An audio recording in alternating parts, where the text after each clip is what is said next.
Meus irmãos e minhas irmãs, nessa manhã de quarta-feira, eu quero saudar a todos vocês com a paz do Senhor.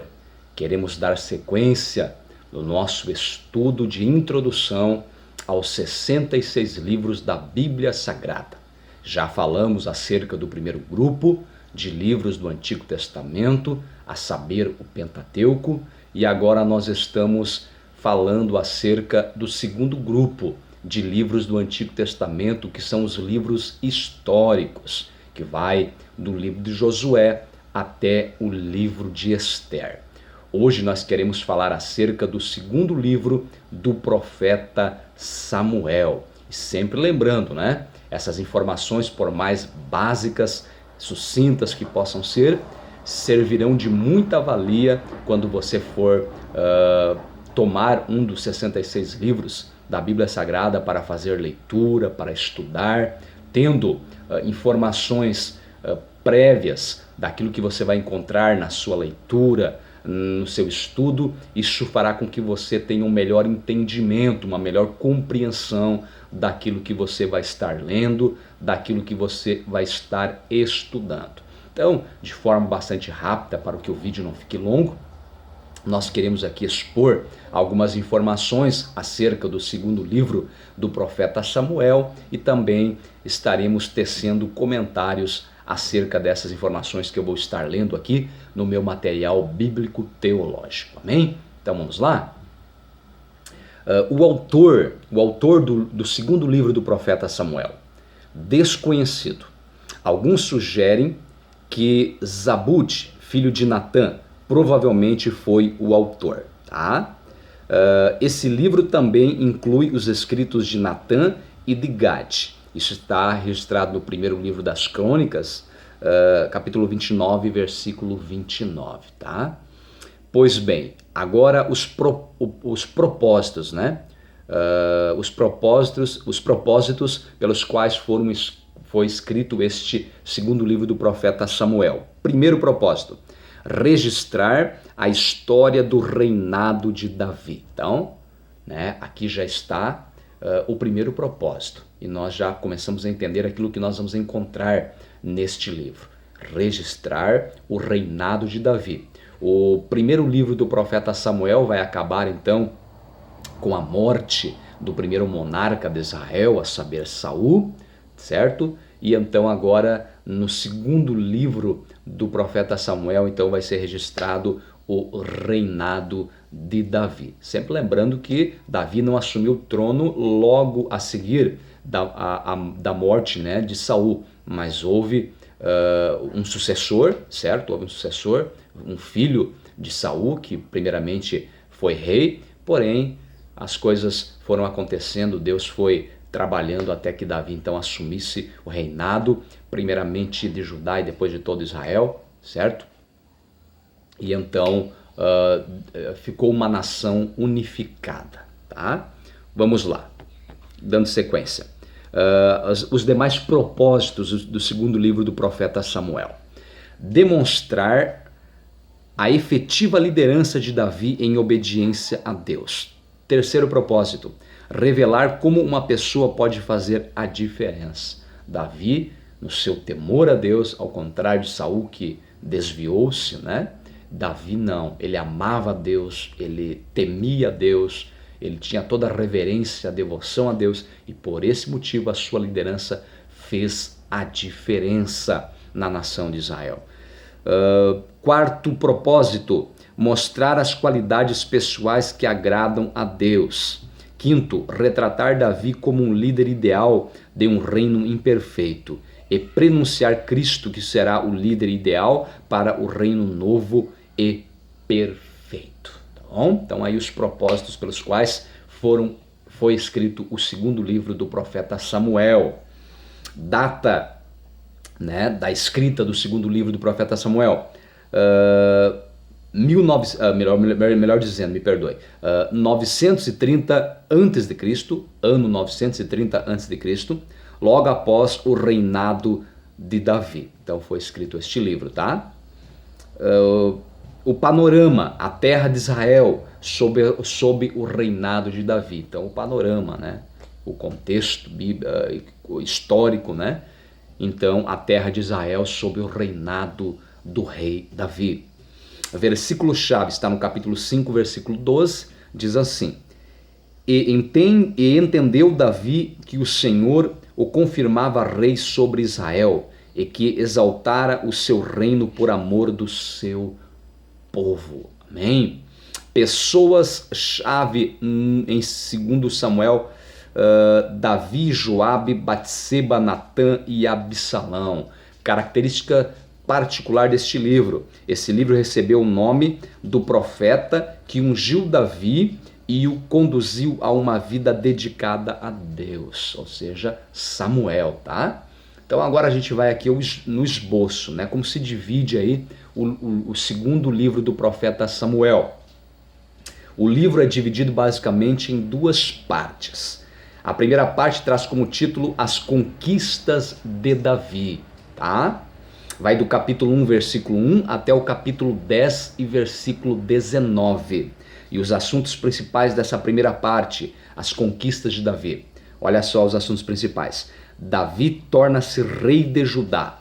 Davi torna-se rei de Israel. Davi conquista as nações vizinhas. Então, enquanto Saul vai entregar entre aspas, porque ele veio, né, a falecer, mas então Saul vai deixar um reino em situações difíceis economicamente, um reino fraco, certo? Para posteriormente, quando Davi vai assumir o poder, reinar, mas Davi não. Ele, ao contrário de Saul, não sendo como Saul, um homem que desviou-se, virou as costas para o Deus de Abraão, de Isaque e de Jacó. Davi não. Davi, ele amava a Deus, respeitava a Deus, temia a Deus. Ele procurava em todas as formas honrar e enaltecer o nome do Senhor. Então Davi, ele vai transformar Israel em uma potência, e ele vai conquistar inclusive nações vizinhas que outrora muitas vezes atacavam Israel, até mesmo em alguns momentos escravizavam algumas tribos de Israel, algumas regiões de Israel. Mas agora Davi, ele vai conquistar muitas dessas nações vizinhas, vai transformar Israel em uma nação poderosa, em uma verdadeira potência do seu tempo, tá? Continuando a segunda parte, vou fazer uma leitura aqui acerca disso, dessa primeira parte, tá? A partir de um reino despedaçado que Saul havia deixado como herança, Davi construiu uma potência forte e unida. 40 anos depois, Davi entregaria esse reino a seu filho Salomão. Davi tinha um coração voltado a Deus. Foi um rei que governou o povo de Deus por meio dos princípios de Deus. E por esta razão Deus o abençoou. Aqui agora vem uma palavra para mim e para você, né? O que nós aprendemos com isso? Pode ser que não alcancemos o sucesso terreno de Davi, porém, obedecer a Deus é certamente o melhor e a mais acertada decisão que podemos tomar. Amém? Segunda parte do livro de Davi, ou melhor dizendo, do segundo livro do profeta Samuel. Os conflitos de Davi, vai do capítulo 11, versículo 1 até o capítulo 24 e versículo 25. E os assuntos abordados nessa segunda parte são Davi e Batseba, as perturbações na família de Davi, a rebelião nacional contra Davi, os últimos anos do reinado de Davi. Eu vou ler aqui algo sobre essa segunda parte. Depois estaremos tecendo um comentário rápido e finalizando o vídeo. Davi pecou com Batseba e, para encobrir esse pecado, mandou matar o seu marido, o marido dela, melhor dizendo. Embora os pecados de Davi tenham sido perdoados, suas consequências permaneceram. Davi experimentou desgraças e aflições, tanto em sua família como em sua nação.